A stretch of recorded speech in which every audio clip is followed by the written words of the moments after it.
ذرا ہٹکے میں خوش آمدید. شاہزیب جیلانی، وسعت اللہ خان اور زرار کھوڑو کا سلام قبول کیجیے. کہتے ہیں کہ جس کی لاٹھی اس کی بھینس.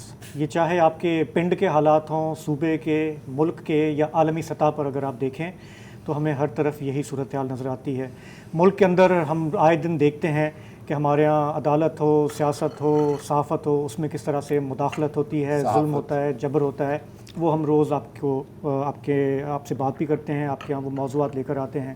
آج کے ہمارے پروگرام کا فوکس ہے کہ عالمی سطح پر بھی یہی حالات ہمیں نظر آتے ہیں. فلسطین پر اسرائیلی قبضے کا تنازع، بہت سارے لوگ کہتے ہیں کہ زمین کا تنازع ہے، لیکن یہ دراصل تاریخ کا ستم بھی ہے، کچھ مذہبی منافرت کی داستان بھی ہے، عالمی سطح پر بے حسی اور منافقت کی کہانی بھی ہے، قومی شناخت کا معاملہ بھی ہے، ساتھ ہی حق خود ارادیت کی ایک جد و جہد ہے، اور شاید سب سے بڑھ کے یہ کہ یہ بقا کا سوال ہے. وہاں پہ جو دو فریق ہیں وہ دونوں ایک دوسرے کو نیست و نابود کرنے کی کوشش کرتے رہے ہیں. دونوں ایک دوسرے کو نہیں مانتے. ایک فریق بہت طاقتور ہے، اس کے ساتھ دنیا کے بڑے پاورز ہیں، اور دوسرا فریق خود کو بالکل تنہا محسوس کرتا ہے. آج کے پروگرام میں ہم انہی سارے پہلوؤں پر کا جائزہ لیں گے. پہلے آپ کو میں اختصار سے بتا دوں کہ پچھلے 3 دن میں ہوا کیا ہے. سنیچر کو کارروائی شروع ہوئی. حماس کی طرف سے اسرائیل کے جنوبی علاقوں میں فائرنگ ہوئی، حملے ہوئے. اس میں کئی سارے اسرائیلی شہری ہلاک ہوئے.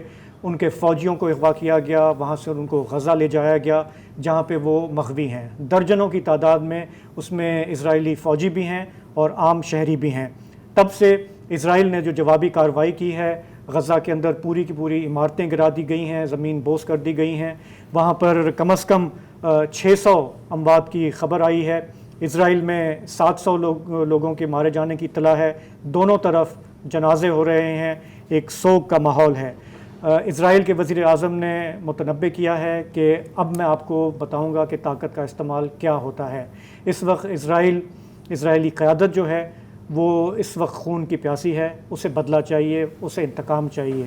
عالمی سطح پر اس کو کیسے دیکھا جا رہا ہے، کیا ریئیکشن ہے، اس پہ بھی ہم بات کریں گے. لیکن پہلے یہ دیکھ لیتے ہیں کہ سنیچر کو یہ سب اچانک شروع کیسے ہوا اور کیوں اس کو کہا جا رہا ہے کہ یہ ایک ان پریسیڈنٹڈ چیز ہے جو پہلے کبھی نہیں دیکھی گئی. میں بالکل اس کے بارے میں بتاتا ہوں.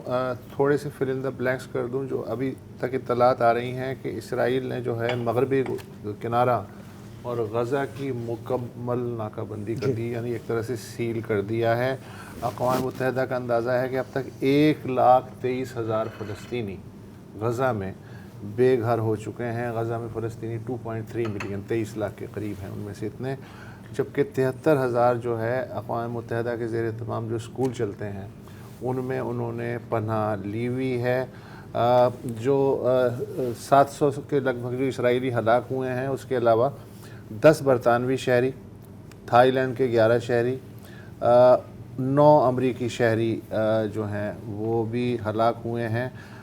امریکہ نے، ظاہر ہے کہ امریکہ نہیں تو پھر کون کرے گا، انہوں نے اپنا جو چھٹا بحری بیڑا تھا اس کو موو کروا دیا ہے. وہ ویسے بھی وہیں بحیرہ روم میں رہتا ہے. ایک یہ علامتی قسم کی بات ہے. غزہ میں آپ نے کہا کہ 600 سے زائد جو فلسطینی ہیں، جس میں بچے بھی شامل ہیں، حسب معمول ہمیشہ ایسے ہی ہوتا ہے، وہ شہید ہوئے ہیں. 2,500 سے زائد زخمی ہیں، اور ہاسپٹلز وغیرہ وہ بعد میں ہم بتائیں گے کہ ان کی کیا حالت ہے. اب تک 500 سے زائد اسرائیلی ایئر فورس نے صرف اس پٹی پہ حملے کیے ہیں. 3 لاکھ اسرائیلی جو ریزرو آرمی ہے، اسرائیل میں ہر شہری کے لیے لازمی فوجی ہوتی ہے اور تربیت لازم ہے، 2 سال اسے فوج میں گزارنے ہوتے ہیں. 3 لاکھ جو ریزرو ہیں باقاعدہ فوج کے علاوہ، وہ طلب کر لیے گئے ہیں. اسرائیلی جو وزیر دفاع ہیں انہوں نے کہا ہے کہ اب جو غزہ کے فلسطینی ہیں کم از کم انہیں نہ کھانا ملے گا، نہ پانی ملے گا، نہ گیس ملے گی، نہ دوائیں ملیں گی، اور یہ جو ہے یہ ابھی ابتدا ہے. جنوبی لبنان کا جو ہے علاقہ ملتا ہے اسرائیل سے، وہاں حزب اللہ نے کچھ راکٹ گرائے تھے پرسوں. آج ہیلی کاپٹر سے کارروائی ہوئی ہے، اسرائیلیوں نے کی ہے. قطر جو ہے وہ ثالثی کی کوشش کر رہا ہے، اور روس کے جو وزیر خارجہ انہوں نے کہا کہ بھائی سیدھا سیدھا مسئلہ ہے، فلسطینی ریاست نہیں بنے گی تو یہ تو ہوگا. رہی بات یہ کہ ایک اضافہ اس میں کرنا چاہ رہا ہوں کیونکہ ایک فیک نیوز بھی گردش کر رہی ہے تو میں بس تھوڑی سی اس کی وضاحت کرنا چاہ رہا ہوں, اور وہ یہ ہے کہ سعودی عرب نے کہا ہے کہ ہم جتوں بھی یہ بات چیت چل رہی تھی نارملائزیشن کی, اس پر بھی ہم نے بات کی ہے شو میں, اس کو ہم نے سٹاپ کر دیا ہے. اس کی کوئی سورس نہیں ہے, میں صرف اس لیے کہہ رہا ہوں کیونکہ لوگ یہ واٹس ایپ پر اور سوشل میڈیا لیکن پر موسٹ لائکلی ہاں وہ ایک الگ بات ہے, کل تک اور اس پر بھی ہم آئیں گے. اچھا, رہی بات یہ کہ یہ اچانک کیسے ہوا. آپ بتا چکے ہوں کہ 7 اکتوبر کو صبح کوئی 4 بجے کے قریب کچھ پیدل لوگ غزہ کی طرف سے وہ خاردار تاڑے جو ہیں وہ توڑ کے اندر داخل ہونے شروع ہوئے. صبح 6:30 کے قریب جو ہے راکٹوں کی برسات شروع ہوئی غزہ کی طرف سے جنوبی اسرائیل میں. یہ جو ہائی کمان ہے غزہ میں حماس کی, وہ یہ کہتی ہے کہ پہلا جو بیراج ہے وہ 5000 راکٹ کا داغا گیا. اسرائیلی کہتے ہیں کہ 2500, لیکن 2500 بھی بہت بڑی تعداد ہوتی ہے. اچھا, اور یہ کیوں ایسا ہوا, مثلا 5000 کیوں داغے گئے یا 2500 کیوں داغے گئے؟ اس لیے کہ وہاں ایک سسٹم لگا ہوا ہے آئرن ڈوم کا. اگر آپ 100 یا 200 500 راکٹ داغیں تو موسٹ لائکلی وہ انہیں کور کر لیتا ہے, لیکن جب آپ 5000 اڑا رہے ہیں تو آئرن ڈوم جو ہے وہ ناکارہ ہو کے ایک جو حماس کا راکٹ ہے $400 کا بنتا ہے, ایک جو وہ آئرن ڈوم کا اینٹی راکٹ ہے وہ تقریباً $1,00,000. ہاں لیکن وہ تو لیکن کوئی فرق اسرائیل کو مفت میں پڑتا ہے نا. ہاں ان کو تو مفت میں پڑتا ہے. اچھا, غزہ اور کی جو کراسنگز ہیں وہاں بڑی اونچی اونچی خاردار تاریں ہیں. آپ تصویر اگر چل رہی ہیں تو آپ دیکھ سکتے ہیں. وہ خاردار تاریں کاٹی گئیں 27 مقامات پہ, اور پھر موٹر سائیکل سوار, مسلح موٹر سائیکل سوار, پیدل, گلائڈرز اور کچھ کشتیاں ان کے ذریعے اندر داخل ہوئے فلسطینی, اور 22 کلومیٹر اندر تک انہوں نے انکرجن کیا. اور اس میں جو ہے ایشکلون کا جو شہر ہے وہ سب سے زیادہ مشہور ہے جہاں تک وہ گئے. اچھا, اور یہ ایشکلون کا میں اس لیے بطور خاص ذکر کر رہا ہوں کہ جب آخری دفعہ اسرائیلیوں نے بمباری کی تھی غزہ پہ, جہاں 1500 سے اوپر فلسطینی شہید ہوئے تھے, 2014 کی بات ہے, تو یہ ایشکلون کے جو شہری تھے جو پہاڑی ٹیلے ہیں ان پہ کرسیاں لگا کے بیٹھے ہوئے تھے, اور دور جو بمبارڈمنٹ ہوتی تھی اور اس سے جو شعلے اٹھتے تھے تو ان کے لیے یہ ایک طرح کی پکنک. اگر آپ اجازت دیں تو یہاں پر ایک سیکنڈ پاز کر کے, کیونکہ اس کی ہمارے پاس باقاعدہ تصاویر بھی ہیں, اگر وہ سیڈیروٹ سنیما کی جو تصاویر ہیں اگر ہم اسکرین پر چلا سکیں تو بالکل یہ وہاں ہی بیٹھے ہوتے تھے. پاپ کارن یہ دیکھ رہے ہیں, آپ دیکھ رہے ہیں تو پورا پارٹی, اور جب بام گرتا تھا تو یہ تالیاں بجاتے تھے اور ناچتے تھے. تو یہ ہے ان کی سچویشن. اچھا, اب میں اس میں بتاؤں کہ یہ اسلحہ کہاں سے آیا ان کے پاس نا. حماس کو تو ہم دیکھتے ہیں بیچارے کہاں سے ناکہ بندی ہے, کیا کر لیں گے, لیکن اس کی سٹوری میں نے الجزیرہ پہ پڑھی. اس کی جو ٹائم لائن ہے اس میں یہ ہے کہ 2006 میں حماس نے وہاں الیکشن جیتا اور اپنی جو ہے حکومت وہاں قائم کی. اسی سال میں پہلا کٹیوشا راکٹ وہ جنوبی اسرائیل پہ داغا گیا, رشین راکٹ ہے, آپ سب جانتے ہیں. اچھا, اس کے بعد سے اسرائیل نے غزہ کی مستقل بحری, بری اور فضائی ناکہ بندی کر دی. آج 16 سال ہو چکے ہیں وہ ناکہ بندی اسی طریقے سے جاری ہے. تو انہوں نے کیا کیا, انہوں نے یہ کیا کہ جو ٹنلز تھی حماس والوں نے, ظاہر ہے کہ اوپر تو آپ کچھ نہیں کر سکتے, اوپر تو مخبروں کا جال بچھا ہوا ہے, تو انہوں نے ٹنلز کا جو ہے ایک اندرونی شہر جو ہے وہ کریٹ کرنے کی کوشش کی.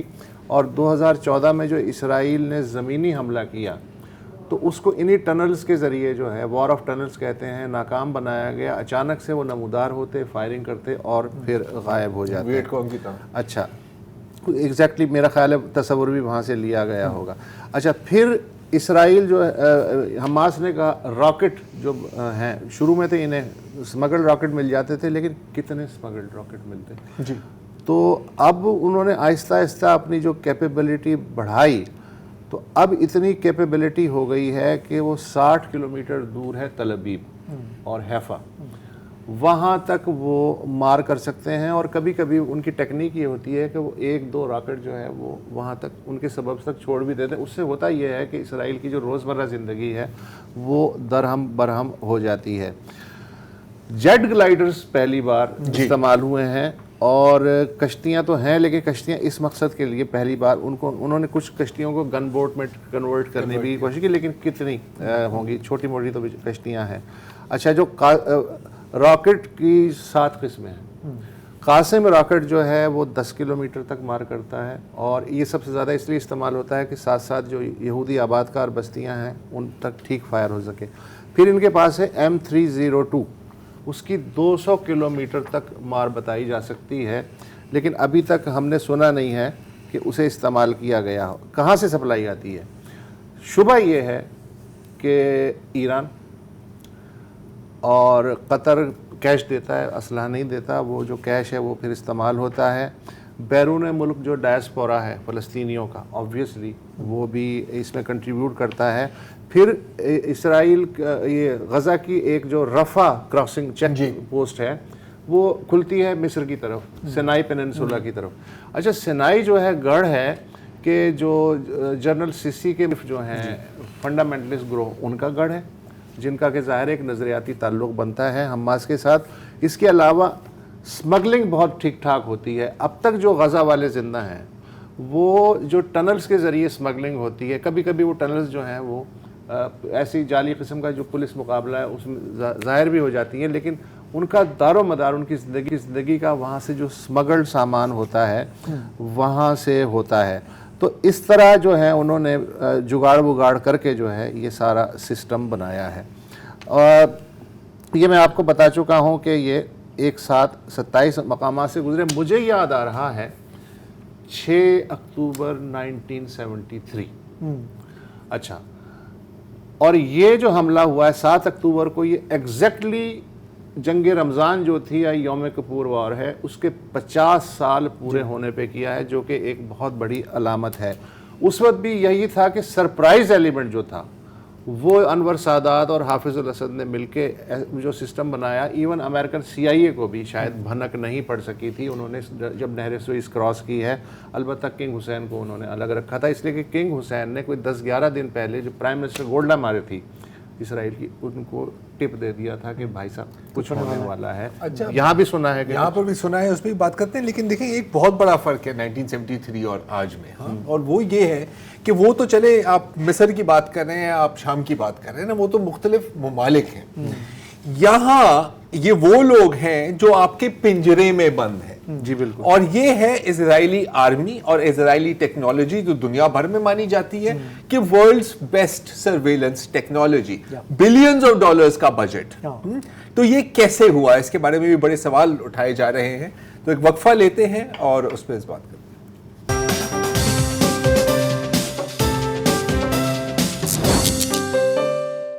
Welcome back. سوال یہ اٹھ رہا ہے کہ مڈل ایسٹ کی سب سے طاقتور, بلکہ دنیا کی میرے خیال ہے کہ سب سے طاقتور ترین فوجوں میں اسرائیل کی فوج کا شمار ہوتا ہے. سرویلنس ٹیکنالوجی ہے, سب کچھ ہے, لیکن آپ سرپرائز ہو گئے یا بظاہر سرپرائز ہو گئے. یہ بھی ابھی باتیں گردش کر رہی ہیں کہ مصر کے انٹیلیجنس سروسز نے نیتن یاہو کو ڈائریکٹلی وارن کیا تھا اور کہا تھا کہ غازہ میں کچھ بہت بڑی کارروائی ہونے والی ہے, اور اس نے اس کو اگنور کیا. کچھ اور رپورٹیں ظاہر ہے ان کی کنفرمیشن ہو نہیں سکتی کہ اسرائیلی انٹیلیجنس نے بھی وارن کیا تھا. اور یہ ایک سوال بنتا ہے کہ کیا یہ ممکن ہے کہ آپ کو پتا تھا کہ کسی قسم کی کارروائی ہونے والی ہے, شاید اس کی سکیل آپ کو نہیں پتا تھی اور آپ نے ہونے دی, کیونکہ پولیٹیکلی اس وقت جو نیتن یاہو جس پوزیشن میں ہے, اس طرح کے حملے کا مطلب ہے کہ ایک تو پورا اسرائیل ان کے ساتھ ملتا ہے اور پوری دنیا ان کے ساتھ ملتی ہے. تو یہ ایک تھیوری ہے یہاں پر شاہ زیب. لیکن ابھی کچھ آج ہی میری بات ہوئی ایک اسرائیلی صحافی سے, اس کا نام ہے آصف رونیل, اور میں آپ کو تھوڑا سا بیک گراؤنڈ بتاتا ہوں کہ اکثریت جو ہے اسرائیل میں, ظاہر ہے کہ وہ تو سمجھتے ہیں کہ جی یہ فلسطینی جانور ہیں, ان کو آپ ختم کر دیں, تباہ کر دیں, دبا کر رکھیں. آصف رونیل ان میں سے نہیں ہے, یہ ہاریٹس میں کام کرتے تھے, پھر ہاریٹس کو چھوڑا وسعت کیونکہ وہ کہہ رہا تھا کہ جی آپ کی لائن کمپلیٹلی اینٹی پیلسٹینین ہے, آپ مانتے ہی نہیں ہیں. تو میں نے بھی اس سے یہ سوال پوچھا کہ اتنی بڑی ملٹری, اتنی سرویلنس, اتنی ٹیکنالوجی, اور پھر بھی یہ ہوا کیسے؟ سنیے.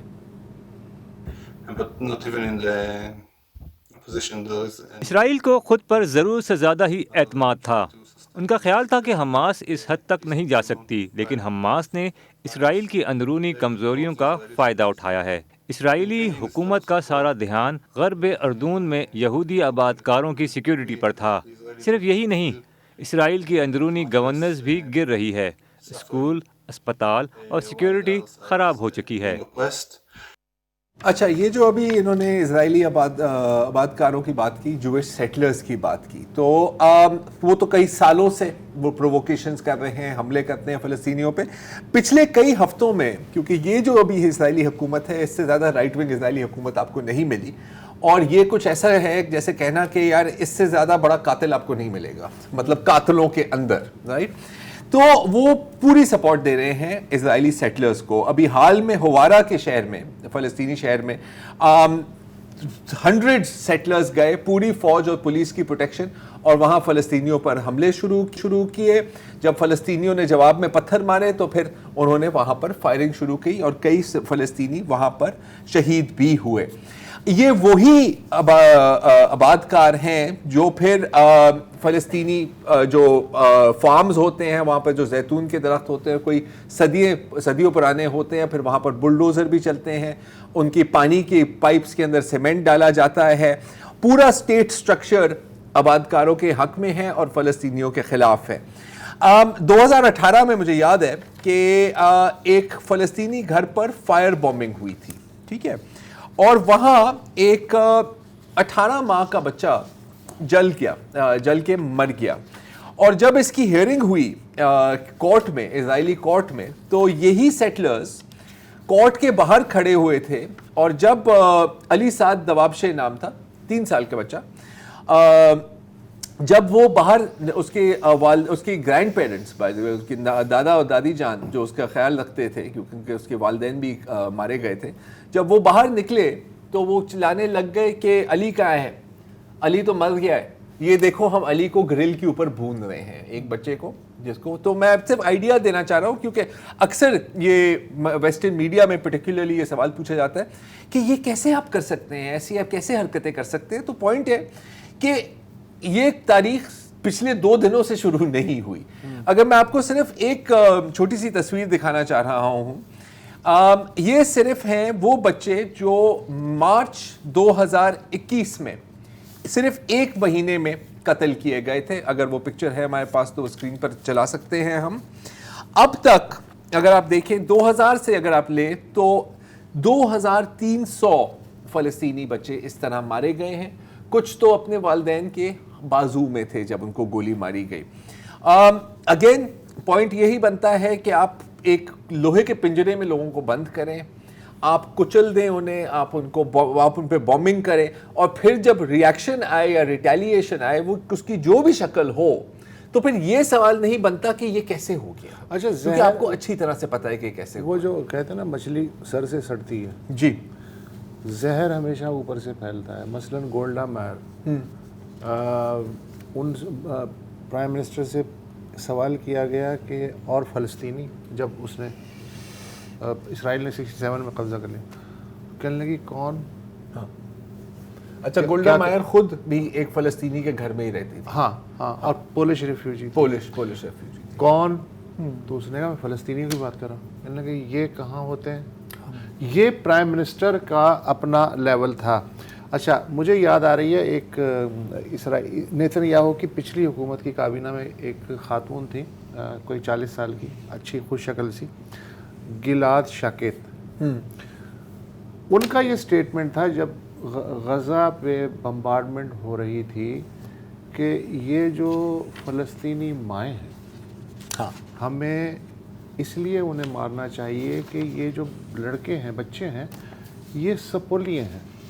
یس, ناگنوں کو مارنا چاہیے تاکہ آئندہ وہ سپولیے پیدا نہ ہو. مطلب یہ منسٹیریل لیول پہ یہ لینگویج استعمال ہو رہی ہے.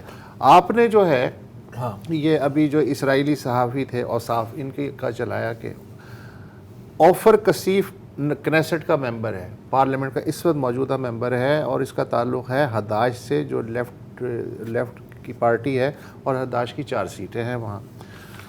وہ یہ کہہ رہے ہیں کہ ہم نے نیتو سے کہا تھا کہ آپ کی پالیسیوں کے رد عمل میں ایک طوفان اٹھے گا، مگر یہ فاشسٹ حکومت فلسطینیوں کی نسل کشی پہ آمادہ ہے، اور اس کا رد عمل ظاہر ہے کہ دیوار پہ لکھا ہوا تھا جو کہ آپ سامنے ہے۔ صرف فلسطینیوں کا خون نہیں بہایا جا رہا، اسرائیلیوں کو بھی اس خونی پالیسی کی قیمت ادا کرنا پڑ رہی ہے۔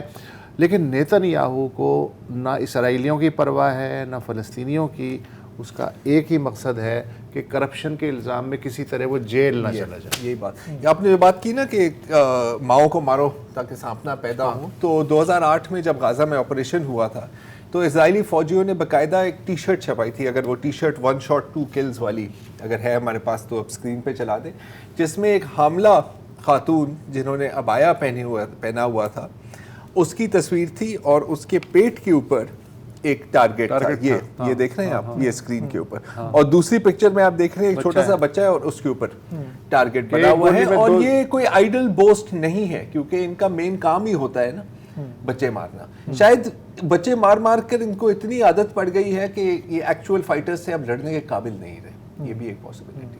وقفہ لیں۔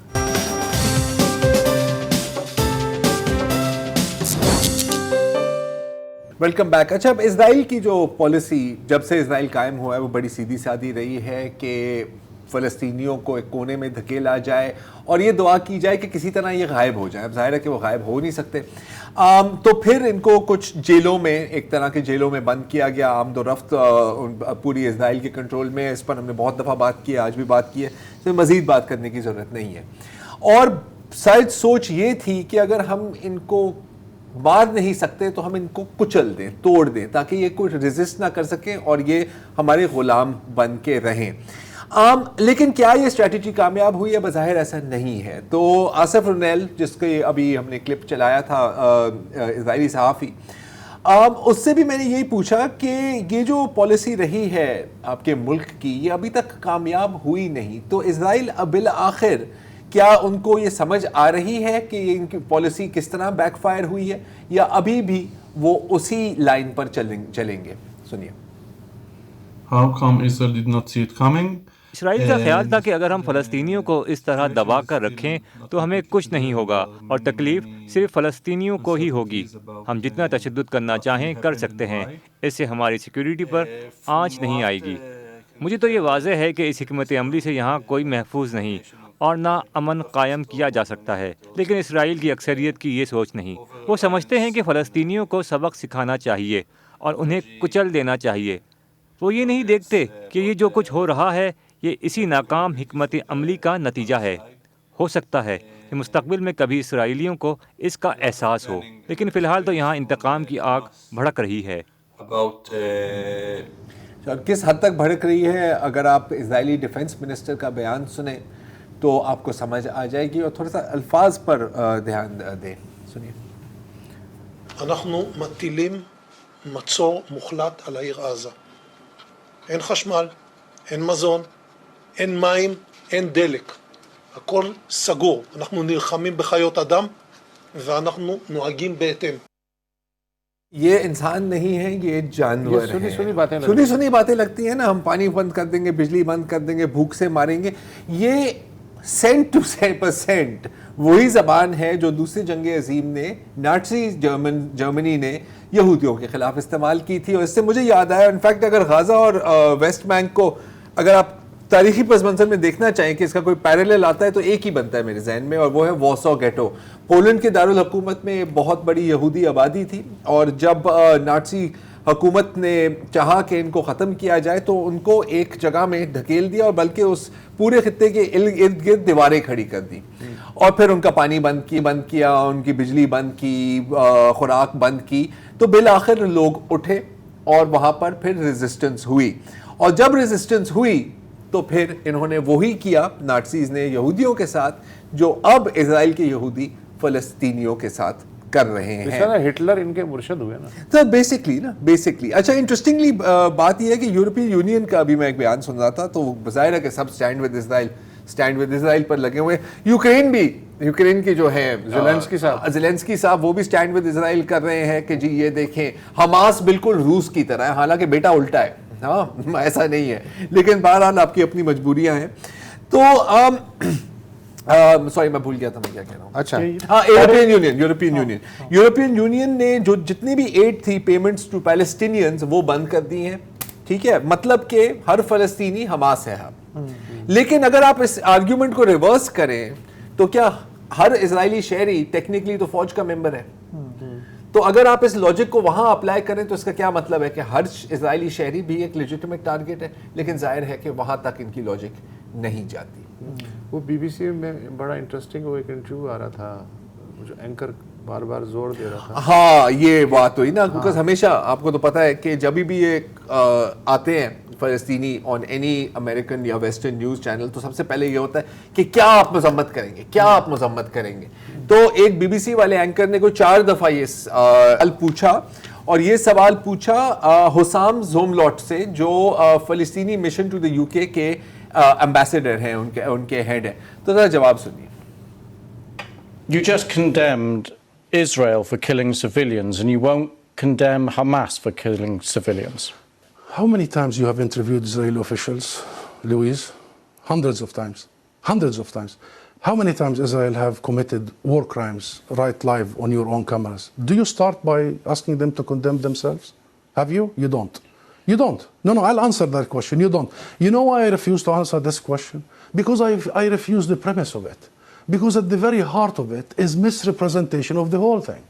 Because it's the Palestinians that are always expected to condemn themselves. I mean, come on, this is a political conflict. We have been denied our rights for a long time. So this is the wrong starting point. The right starting point is to focus on the root causes, is to try and get out of this extreme dark tunnel, as opposed to this business by BBC and the mainstream media for 75 years. You bring us here whenever there are Israelis who are killed. Did you bring me here when many Palestinians in the West Bank, more than 200 over the last few months? Do you invite me when there is such Israeli provocations in Jerusalem and elsewhere? Because what Israelis have seen, which we started by saying tragic, the last 48 hours, the Palestinians see every day for the last 50 years. جو اسرائیلی دیکھ رہے ہیں وہ فلسطینی ہر دن دیکھ رہے ہیں پچھلے 50 سالوں سے. اچھا یہ بتائیے کہ ظاہر ہے کہ جتنی بھی فوجی امداد ملتی ہے, اقتصادی امداد ملتی ہے, آج ویسے شیکل جو ان کی کرنسی ہے وہ اتنی نیچے گری ہے جو پچھلے 18 سال میں شاید اتنی نہیں گری ہے, شوق لگا. کیا اب امریکی کانگریس میں یہ سوال اٹھے گا کہ بھیا اتنے بلینز آف ڈالرز دیتے ہیں, ہم آپ کی اندھی حمایت کرتے ہیں, آپ نے تو ہمیں بیچ چوک میں ذلیل کروا دیا. نہیں, ان حالات میں تو وہ سپورٹ ہی کرتے ہیں نا. جب بھی آپ نے دیکھا ہوگا کہ اسرائیل کے اور یہ ہوتے ہیں, امریکہ ہو, برٹن ہو, جرمنی ہو, absolutely they will stand with you. حالانکہ اس سے پہلے یہ رپورٹس آ رہی تھیں کہ یہ جو محمد بن سلمان صاحب جو نارملائزیشن کرنے والے تھے, اس ڈیل کا یہ حصہ تھا کہ غرب اردن میں جو 60% علاقہ ہے جسے ایریا سی کہتے ہیں, کہ وہ آپ فلسطینیوں کے حوالے کر دیں ایز اے کوئڈ پرو کو, ان کو آپ اپنی ایک لمیٹڈ وہ دے دیں, ایک اٹانومی دے دیں. ادھر ہم آپ کو نارملائزیشن آفر کرتے ہیں, کیونکہ نیتن یاہو صاحب بہت ڈیسپریٹلی چاہتے ہیں کہ سعودی عرب اگر اس کے ساتھ ہو جائے میرا, تو میرا بہت مسئلہ حل ہو جائے گا اس خطے میں.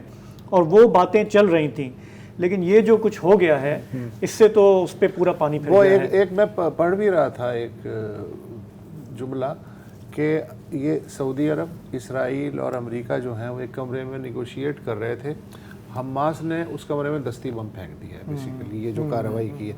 اچھا مودی صاحب کا ظاہر سمجھ میں آتا ہے کہ انہوں نے بہت دکھ کا اظہار کیا ہے اسرائیلی جانوں کے نقصان پہ, سمجھ میں آتا ہے.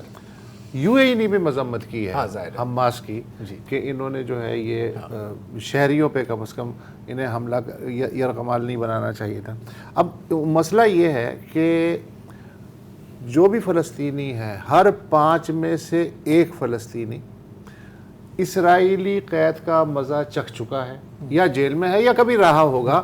ریشو کیا ہے؟ 20% جو ہے فلسطینی وہ ہے. انہوں نے حماس نے جو یرغمال بنایا, اب ہمیں نہیں پتا کہ یہ 100 سے اوپر کہہ رہے ہیں, اس میں فوجی کتنے ہیں, سویلین کتنے ہیں, لیکن ان کا جو وہ ہے سب سے بڑا مسئلہ وہ یہ ہے کہ اسرائیلی جیلوں میں جو فلسطینی قید ہیں اور ان میں سے بہت سے جو آربیٹریریلی تو ہوتا ہے نا لا, ظالمانہ لا, صحیح لا کے تحت, وہ بس وہاں بھی ایم پی او ہے تو وہاں اس کے تحت وہ اندر کر دیتے ہیں. اچھا اس میں یہ تمیز نہیں ہے کہ 8 سال کا بچہ ہے, 15 سال کا ہے, کیا ہے. تو وہ یہ کہتے ہیں کہ اتنے ہم نے جمع کر لیے ہیں کہ ان کے بدلے ہم میکسیمم فلسطینی رہا کروا سکتے ہیں. تو آپ دیکھیں کہ صورتحال کہاں تک آ گئی ہے کہ انہیں اپنے بچوں کو اور جو نوجوان ہیں انہیں چھڑوانے کے لیے یہ کرنا پڑ رہا ہے. مجھے ابھی یہ قطر سے یہ آ رہی تھی بات کہ وہ میڈیٹ کر رہے ہیں کہ پرزنر سواپ پہ بات کی جائے, لیکن ابھی چند گھنٹوں میں یہ حماس کے جو ترجمان ہیں ابو عبید, انہوں نے کہا ہے کہ اب جتنے حملے کر رہا ہے اسرائیل, اب جو وہ اسٹرائک کریں گے تو ہم ایگزیکیوشن کی طرف جائیں گے, اور جو ہمارے پاس جو آپ کے ہیں ابڈکٹیز, پھر ہم آپ کو لاشوں کا تحفہ دیں گے. تو اب یہ وائلنس کا جواب وائلنس اس وقت خطے میں یہی چل رہا ہے. اور حماس کا ہم نے یہ دیکھا ہے کہ دیکھیں جب 90s میں کوشش ہو رہی تھی اوسلو اکارڈ کی, تو اس وقت حماس کا کوئی وجود نہیں تھا. اس وقت یاسر عرفات نے اور ادھر سے یتزاک ربین تھے, انہوں نے اسرائیل نہیں بنائی تھی, انہوں نے جو ہے یہ کوشش کی تھی. تو چونکہ اسرائیل مسلسل اپنی زیادتیاں کرتا آ رہا ہے, اس کے بعد حماس اٹھی, اور حماس کے پاس اب پورا کنٹرول ہے غزہ کا. تو اس پہ ہم مزید بات کرتے ہیں, میرا خیال ایک بریک لے لیتے ہیں, پھر واپس آ کے.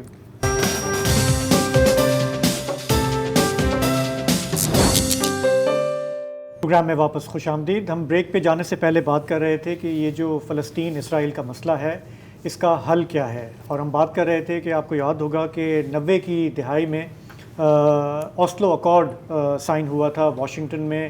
صدر وہاں پہ امریکی تھے بل کلنٹن, اور اسرائیلی وزیر اعظم یتزاک ربین, ادھر سے یاسر عرفات. جب اوسلو اکارڈ سائن ہوا ہے سپٹمبر 1993 میں, تو بہت سارے لوگوں میں یہ امید جاگی کہ شاید ہم کسی حل کی طرف جا رہے ہیں. اس اوسلو اکارڈ کی جو بڑی بات تھی وہ یہ تھا کہ ایک تو انہوں نے یاسر عرفات کو ریکگنائز کیا کہ فلسطینیوں کے لیڈر آپ ہیں. اس میں پہلی دفعہ یہ بات طے ہوئی کہ اگر فلسطینیوں کو کچھ ٹیریٹری واپس دی جائے اسرائیل کی طرف سے اور ان کو امپاور کیا جائے تو سیکیورٹی وہ یقینی بنائیں, لینڈ فار پیس, تاکہ یہ خودکش حملے اور یہ کارروائیاں بند ہوں. اس کی یہ ذمہ داری لی گئی تھی. لیکن اوسلو اکارڈ کی ایک جو بڑی ویکنس تھی وہ یہ تھی کہ اس میں کہیں بھی فلسطینی ریاست کا ذکر نہیں تھا. ایک ویگ سا ایک خاکہ تھا کہ اگر ایسے ہو, کنڈیشنز میٹ ہوں, ڈیڈ لائنز ہوں, تو ہم اس طرف جائیں گے. ہم نے پہلی دفعہ سنا 2 ریاستی حل کہ فلسطینی اسرائیلی سائڈ بائی سائڈ رہیں ایک دوسرے کے. وہ 2001 کے آس پاس یہ بات چلنا شروع ہوئی امریکہ کی طرف سے کہ ہمیں اس طرف جانا چاہیے, اور واحد حل جو ہے پاکستان کی بھی پوزیشن یہی ہے کہ یہ 2 ریاستی حل جو ہے 2 اسٹیٹ سولوشن جو ہے وہی قابل عمل ہے, اس طرف جانا چاہیے. لیکن اس میں اسرائیلی قیادت کبھی بھی سنسیئر نہیں رہی, کبھی بھی اس کو مین نہیں کیا کہ نہیں ہمیں اس طرف جانا ہے. اور فلسطین کا بڑا مسئلہ یہ رہا کہ آپ کی جو سیاسی قیادت ہے وہ بٹی ہوئی ہے. غرب اردن میں فتح ہے, PLO ہے, ادھر حماس آ گئی. حماس نے اس کو پوری سچویشن کو کافی اس کا فائدہ اٹھایا کہ جی آپ جو بات چیت کر رہے ہیں اسرائیل کو تسلیم کر کے بھی آگے, مل کچھ نہیں رہا آپ کو, ملا کیا آپ کو. اور جو نوجوانوں کا غم و غصہ تھا وہ آہستہ آہستہ حماس اس کو کیپٹلائز کرتی گئی. سو ابھی بھی یہ سوال اٹھ رہا ہے کہ حماس نے یہ جو کارروائی کی ہے اس سے اس کو حاصل کیا ہوگا. ہمیں تاریخ یہ بتاتی ہے کہ جب آپ نے پنگا لیا اسرائیل سے, آپ کے یہاں زیادہ لاشیں گریں, آپ نے زیادہ ٹیریٹری لوز کی, آپ مزید نقصان میں گئے.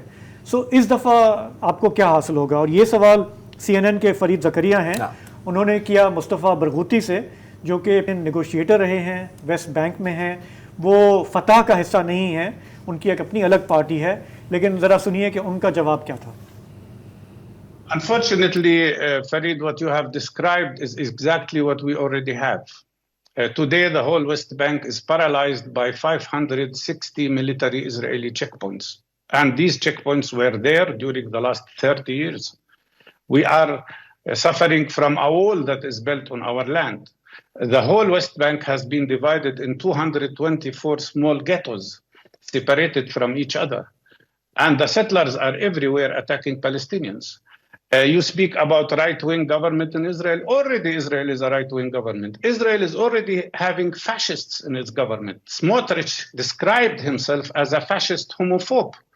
And that man, Smotrich, who is also a settler, said that Palestinians have one of three options only, either to immigrate or accept a life of subjugation to Israelis or die. موٹی بات مصطفیٰ برغوثی نے کہی فرید زکریا کے اس سوال کے جواب میں کہ آپ کے حالات کیا مزید خراب نہیں ہوں گے؟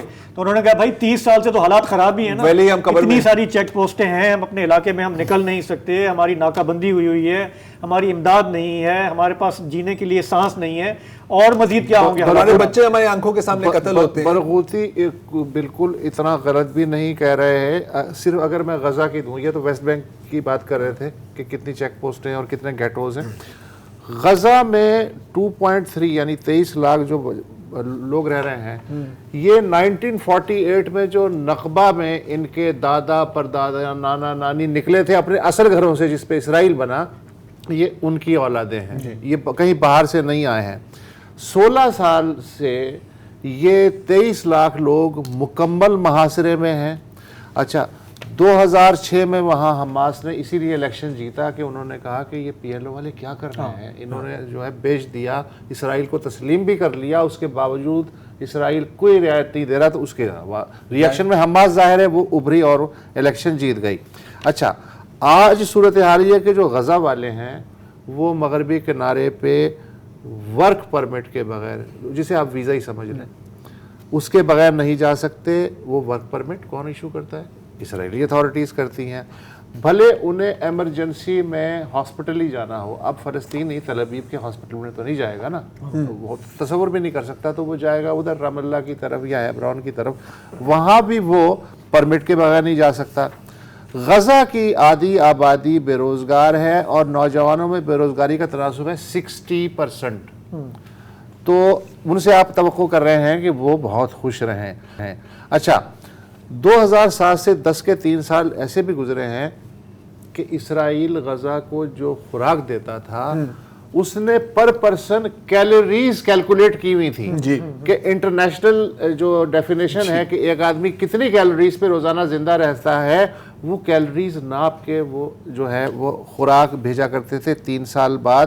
اچھا اس کی وجہ سے جو ہے 1 بلین فلسطینی مال نیوٹریشن کا شکار ہیں، اور ان میں سے 90% جو ہیں وہ غزہ میں رہتے ہیں۔ بجلی 7 سے 8 گھنٹے آتی ہے اگر بہت ہی اچھے حالات، اب تو وہ بھی بند ہو گیا، اب تو سب ختم ہو گیا۔ ایندھن کی سپلائی جو ہے وہ اسرائیل کی اجازت سے ہوتی ہے، تو بجلی کہاں سے آئے گی؟ واٹر ٹریٹمنٹ پلانٹ تھا پچھلی دفعہ جو فوج کشی ہوئی تھی، واٹر ٹریٹمنٹ پلانٹ جو ہے غزہ کا وہ برباد کر دیا گیا۔ اس کی وجہ وہاں سب سے زیادہ جو بیماریاں ہیں وہ پیٹ کی ہیں، اور جتنا بھی فضلہ ہے یا غلاظت ہے وہ ڈائریکٹ سمندر میں وہ بھیجنے پہ مجبور ہیں۔ تو بھیا مارکس نے کہا تھا کہ we have nothing to lose but our chains, اب آلریڈی مر رہے ہیں۔ آپ نے پہلے بات کی نا کہ اسرائیل کی جو فار رائٹ جو ان کے منسٹرز ہیں کس طرح کے یہ بیانات ہم نے دیکھے بھی جو کرتے ہیں، تو ابھی یہ جو وہ اسی طرح کے الٹرا آرتھوڈاکس اور وہ ہیں، جس طرح ہمارے یہاں بھی ایک سیاسی پارٹی ہے نا جو جا کے وہ قبریں گراتے ہیں، یوں کرتے ہیں۔ آپ امیجن کریں کہ وہ لوگ گورنمنٹ میں آ جائیں، کولیشن پارٹنر ہوں، آپ ان کو انٹیریئر منسٹر بنا دیں، آپ ان کے حوالے یہ جو ہے اہم وزارتیں کر دیں، فوج بھی ان کے حوالے کر دیں، ان کے حوالے سیکورٹی وزارت، مطلب سمجھ جائیں کہ یہ والے لوگ جو ہے نا یہ ادھر آگے گورنمنٹ میں۔ اچھا ان کے یہ والے جو وزیر ہیں، ان سے کسی نے پوچھا کہ جی بتائیں کیا حل کیا ہے اس مسئلے کا؟ انہوں نے کہا دیکھیں فلسطینیوں کے پاس 3 آپشن ہیں، یا تو وہ یہاں سے ایمیگریٹ کر جائیں، مطلب جارڈن چلے جائیں، نکل جائیں، کسی اور عرب ملک چلے جائیں، یہاں سے بھی نکل جائیں غرب اردن سے۔ دوسرا آپشن کیا ہے کہ ہم اسرائیل میں وہ رہیں لیکن ان کے پاس رائٹس نہیں ہوں گے، وہ دوسرے تیسرے غلام بن کے رہیں، یہاں پہ رہنا ہے تو غلام بن کے رہیں، اور تیسرا آپشن یہ ہے کہ ہم ان کو اڑا دیں، جان سے ہی مار دیں، جو یہ کر رہے ہیں۔ تو 3 یہ ان کی ذہنیت ہے۔ یہ وہ لوگ تھے جو فرنج پہ ہوتے تھے کسی زمانے میں، نیتن یاہو صاحب ان کو لے کر آئے گورنمنٹ میں پالیشن بنانے کے لیے، اب وہ ڈکٹیٹ کر رہے ہیں پالیسی کو، اور ان کی جو پورا تربیت ہے، سمجھے وہ ہم جیسے کہ ہمارے یہاں کہتے ہیں نا، ہم جو لوگ مدرسے سے پڑھ کے آتے ہیں ان کا ایک بالکل یوں نیرو ویو ہوتا ہے، وہ اس سے نہیں ہٹتے۔ یہ بھی تو یہ وہاں کے جو مدرسے ہیں یہودی مدرسے ہیں، یہ ان کا ویو جو ہے وہ بچپن سے اتنا ان کے ڈی این اے میں ہے وہ نفرت جو ہے کہ وہ اس سے ان سے آپ نیگوشیٹ بھی نہیں کر سکتے. مطلب بار بار کہتے ہیں نا جی بات کرو, اب ایک آکیوپائر ہے دوسرا آکیوپائڈ ہے, یہ لوگ کیسے بیٹھ کے نیگوشیٹ کریں گے؟ نہیں, آپ ایک ریپسٹ, آپ ایک ریپ وکٹم کو کہیں کہ آپ اپنی ریپسٹ کے ساتھ نیگوشیٹ کر سکتے ہیں کیونکہ وہ آپ کا ریپسٹ ہے بھائی. اچھا, پھر ہمیشہ بات ہوتی ہے نا کہ یار ویسٹرن میڈیا میں, اور کچھ ہمارے دوست بھی ہیں شاید, وہ کہتے ہیں کہ یار لیکن دیکھیں ریزسٹ کرنا تو آپ کا حق ہے لیکن اس طرح نہیں. اچھا, کس طرح؟ ٹھیک ہے, آپ گاندھین وے اڈاپٹ کریں, یہ بھی اکثر بات کی جاتی ہے, بن نان وائلنس. اچھا, تو 30 مارچ 2018 سے لے کر گریٹ مارچ آف ریٹرن کی ڈیمونسٹریشنز چلتی ہیں جس میں وہ جاتے ہیں غازہ کی دیوار تک, ٹھیک ہے, اور وہاں پر مظاہرے ان میں 214 فلسطینیوں کو قتل کیا گیا ہے اسرائیلی سنائپرز, جن کے پاس پراپر ٹیکنالوجی ہے, ان کو پتہ ہے کہاں گولی مارنی ہے, پراپر سکوپس ہیں. صرف 2014, جن میں صرف 50 بچے شامل ہیں اور 36,000 لوگ زخمی. اچھا پہ میں زخمی کی بات کر رہا ہوں, میں یہ نہیں بات کر رہا کہ آپ کی انگلی کٹی ہے یا آپ کے ناک سے خون نکلا ہے یا آپ کے دانت ٹوٹے ہیں. You have lost LUMS because وہ بازو اڑ گیا, وہ اس طرح کی ایمونیشن یوز کرتے ہیں. بلکہ ایک اسرائیلی سنائپر نے کہا تھا کہ یار آج کا بڑا اچھا دن تھا, میں نے 40 لوگوں کو نا اپنے ان کے گوڑوں میں معذور کر دیا. اچھا, معذور بھی کس طرح کہ ایک انڈیویجول کی ٹریٹمنٹ کے لیے کوئی تقریباً 8 سرجریاں اور 30 فزیو تھراپی سیشنز, $40,000 کا خرچہ غازہ کے ہسپتال میں. کیسے کرو گے؟ تو پوائنٹ ہے کہ the whole objective is to cripple an entire nation. آپ نے اپنے ملک میں ایک جنت بھی بنائی ہوئی ہے اور ایک دوزخ بھی ہے, اور اس کے بیچ میں صرف ایک دیوار ہے. تو کبھی نہ کبھی تو وہ دیوار ٹوٹتی ہے, کبھی نہ کبھی تو کوئی دیوار ٹاپ کے آتا ہے. اور میں ابھی کسی کا ایک کامنٹ پڑھ رہا تھا کہ اس کی پتہ نہیں کب, کئی سال پہلے ایک اسرائیلی دوست سے اس کی بات ہوئی تھی اور اس سے پوچھا گیا فلسطینیوں کے بارے میں. اس نے کہا کہ فلسطینیوں کے بارے میں تو ہم سوچتے ہی نہیں ہیں, ہمارے لیے تو ان کا کوئی وجود ہی نہیں ہے کیونکہ ہماری زندگی تو بالکل نارمل چل رہی ہے. ہاں, مطلب یہاں ایک جگہ قتل عام ہو رہا ہے, دوسری جگہ آپ پارٹی کر رہے ہیں, یہاں پر ایک پارٹی کے اندر بھی تو ایئر ڈراپ کیا ہے نا. تو یہ کبھی نہ کبھی تو the dam bursts. اور اب آپ دیکھیں گے یہ تو یہ اب ہزاروں میں جائے گا. سندھی میں کہتے ہیں تنگا تو جنگا. اب جب آپ زمین تنگ کر دیں گے, جینے کا حق نہیں دیں گے, تو لوگ بولیں گے بس ہم مر تو ویسے ہی رہے ہیں تو پھر ہم کریں. تو یہ وہ کیا ہے, ظلم ہو اور انصاف کیا ہے, ظلم رہے اور امن بھی ہو, وہ ظلم رہے اور امن بھی ہو, چیزیں ساتھ ساتھ کتنا چلیں گی کیسے. تو آج کے پروگرام میں اتنا ہی, کل پھر حاضر ہوں گے نئے موضوعات کے ساتھ. تب تک کے لیے میں اجازت دیجیے. خدا حافظ اور شب بخیر.